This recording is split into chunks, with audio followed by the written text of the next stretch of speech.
Naantok ako. Mamaya na nga lang yun.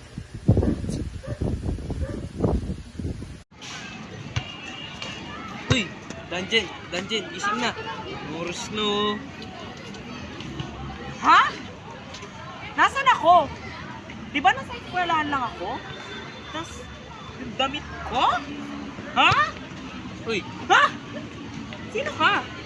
kumalma ka lang. Dahil ako lang naman si Marik, ang nagtuturo sa'yo kung paano gumagalaw ang pera, produksyon at serbisyo sa pamamagitan ng sambahayan, bahay kalakal, pamahalaan at panlabas sa sektor. Ngayon, sisimulan na natin sa sambahayan. Ang sambahayan ang nakakasiwa sa mga bagay na may kaugnay sa produksyon, kagaya ng kalak,